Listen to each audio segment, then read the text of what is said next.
Stomach Vacuum pour débutants, une version facile pour ramener du mouvement dans votre ventre, où les organes peuvent être un peu immobiles pour une meilleure digestion, pour tonifier ses abdominaux profonds et avoir un ventre plat.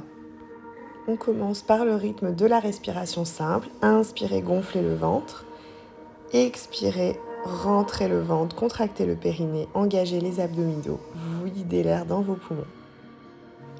On continue comme ça, inspirez, gonflez le ventre, expirez, rentrez le ventre, engagez le périnée, les abdominaux et le nombril vers la colonne.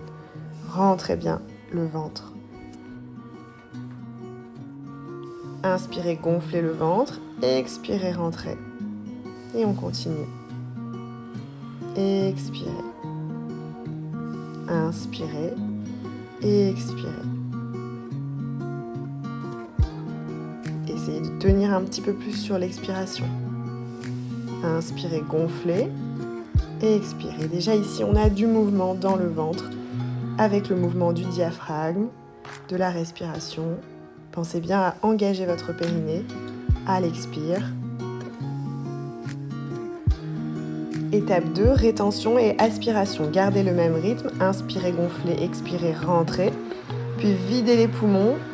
Et à la rétention, vous aspirez encore plus votre ventre sous les côtes et restez là tout en restant contracté, sans bouger. Puis relâchez et recommencez.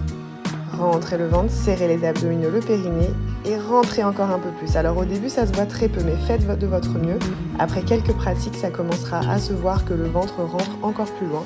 C'est l'activation des abdominaux profonds. On relâche, on recommence, on inspire, on expire, on rentre, on lock. Et on aspire le ventre à la rétention d'air. Les poumons sont vides, tout est contracté. Vous relâchez, vous continuez. Inspirez, gonflez, expirez, rétention, engagez les abdominaux, serrez le périnée, aspirez.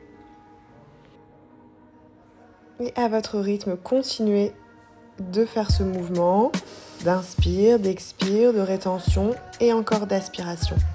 Puis on passera à l'étape 3 avec la rétention, l'aspiration et le mouvement en plus. Bien sûr, si vous êtes déjà mal à l'aise sur cette partie-là, continuez